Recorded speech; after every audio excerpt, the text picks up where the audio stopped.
Hi, I'm Mark, coming to you from Baker's Green Acres. Today's the 28th, Thursday. I just got this correspondence right here. It was sent to me from, the signature on here is Bill Schuette, the Attorney General, and this is a preliminary injunction against my farm from the Attorney General's office to shut my operation down. There's a signature block on there. That's Bill Schuette. All right, and it was sent to me, Mark Baker. All right, what they wanted me to do was send them a letter by Monday, the 25th, and promise them that I wouldn't breed my animals anymore, and promise them that I wouldn't sell my animals anymore. So it's more of the same thing. They always want you to do it with, they want your hand involved. They want me to shoot my pigs. They want me to not breed my pigs. That's what you do, is you breed pigs if you want to make money. They want me to not sell my animals, right? And then they go to, this is sent to my judge, my county judge here. I'm not going to mention his name. I know him, and he's an elected official here in Missaukee County. He's a good guy, so I'm just not going to mention his name. I don't want anybody giving the judge any grief because it's not his thing. But the Attorney General's office has gone to my judge, and they're trying to twist his arm to sign this injunction to shut me down. I don't know. I just have a real hard time with that now. The Attorney General's office is doing the bidding of the DNR here. The DNR has put them in a terrible position, and I don't see why they would take it up. They should be looking at this, reading this actually, and saying we cannot do this to our citizens. That is what they are there for. The Attorney General is there to make sure things are done constitutionally and correctly too. But we are talking about a declaratory ruling here that lists 9 characteristics, and that if my pigs have even one of those characteristics, then they say, the DNR does, that my pigs are feral. Right? Now let me just edify you guys if you're just coming into this.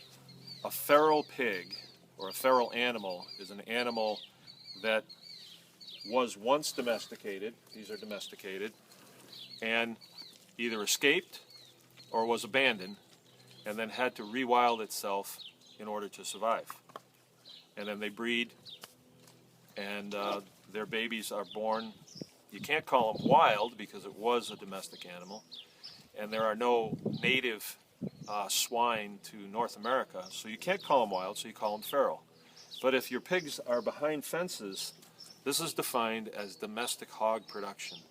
And in the declaratory ruling, it states domestic hog production is exempt from the declaratory ruling. So why we're having to go to court with this, I really don't know. I think the English language works fine, but they don't see it that way. So they're saying that because, yes, your pigs are behind fences, but because they have a straight tail or a curly tail, that they're feral. Huh. And remember number 9, they want to forget it, but I don't want them to forget it. They wrote in the declaratory ruling, other characteristics not currently known to the DNR. Now that should be a little bit of a red flag for the Attorney General's office. I think they're pretty smart people over there. But apparently somebody's stoking them, All right, well, this is where we're at. We are just in a holding pattern right now. We're waiting for our court date. I want to go into something else. I think you people realize at this point, this is definitely the hand of big ag. This is definitely the hand of industrial ag, forcing these people to do this, all right? As farmers, and I consider a lot of you farmers now, even though you may not actually farm like we do, you do some of the functions we do, you are a farmer. It is apparent to me at this point that those rights that you have to grow a few tomatoes, grow a few pigs, keep some chickens in your yard, whatever you want to do, or you can have an 80-acre spread and you can really live it up. Your rights to do that are under attack, and that really is what this is all about. Now, if the DNR had come out and said all pigs are illegal, there would be an uproar, but they don't do that. They come out and they say some pigs are illegal. Pigs with curly tails, pigs with floppy ears, like that. So they're not going to irritate all of us out here, right? Only some of us, and they can handle that. This argument is very similar to some of the things that I hear right now coming out of, say, New York State. They're not coming out and saying you no longer have your Second Amendment rights. They're saying you can have guns, but not guns with certain phenotypical characteristics, like a bayonet lug, or a 30-round magazine, or a pistol grip, or a retractable stock, or a collapsible stock. The gun still shoots the same bullet, same velocity, same distance. You know, if you want to try and make guns illegal, why don't you just go for it? Why don't you just try that? I guess I would say the same thing to the DNR. If you want to do the bidding of industrial ag here in Michigan, why don't you just come out and say it? Why don't you show some for a change? Just come right out and say it. You want to put family farms out of business. All right?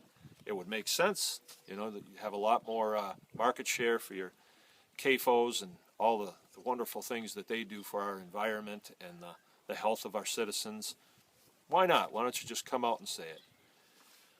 All right. We have about 9 days left on our Indiegogo. And our program, Anyone Can Farm, that's on a positive note, is about growing farmers. It's about passing on what we have learned to do here on Baker's Green Acres to more people throughout the United States, so then they can do what we do.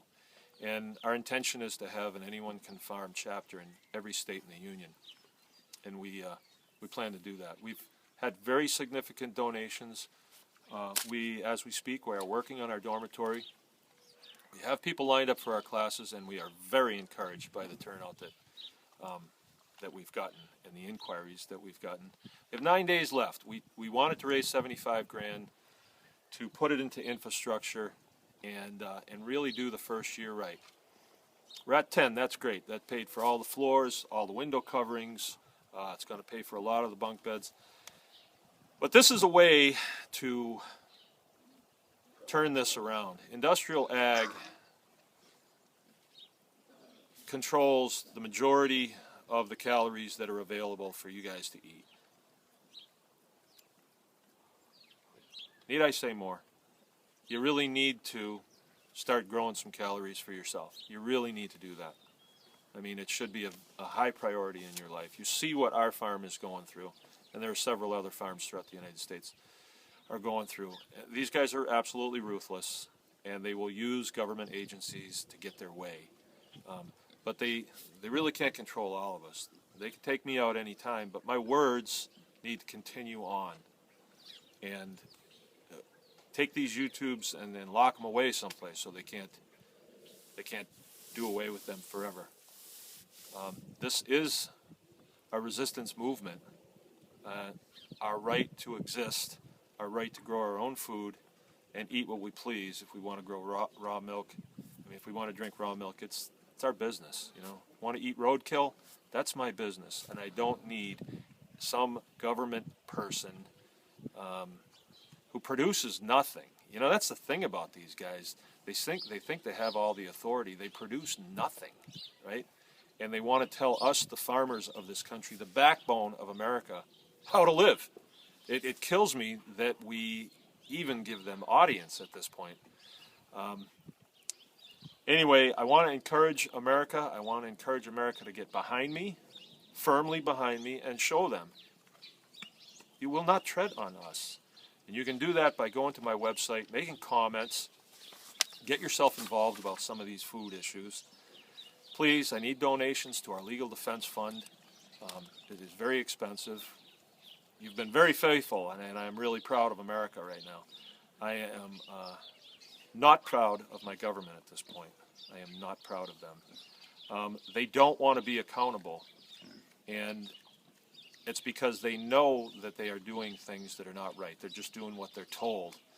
But, you know, I've got to say to you guys, I know you listen to everything that I say, because the 54 pages here, over half of it is taken directly off my website. It's got pictures of me, my family, my animals, cute little stories about things that happen here on the farm. You know, we're just hardworking people trying to make a living.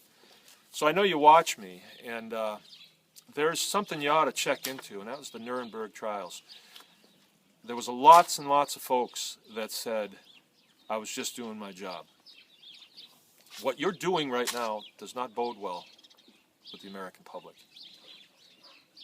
and it can come around on you. You know, we're going into some tough times. Everybody knows it. Government that makes life hard on its citizens, you know, there are repercussions to that. There are repercussions, legal repercussions, and we vote, too. We vote. So you need to think about that. This could be turned around, and we could go back to productive American lifestyle. Words. Okay, this is Mark from Baker's Green Acres. Remember, please go to our Indiegogo site. We need those donations big time in these last 9 or 10 days, and please help with our legal defense fund. Thanks, and I'll be talking to you soon.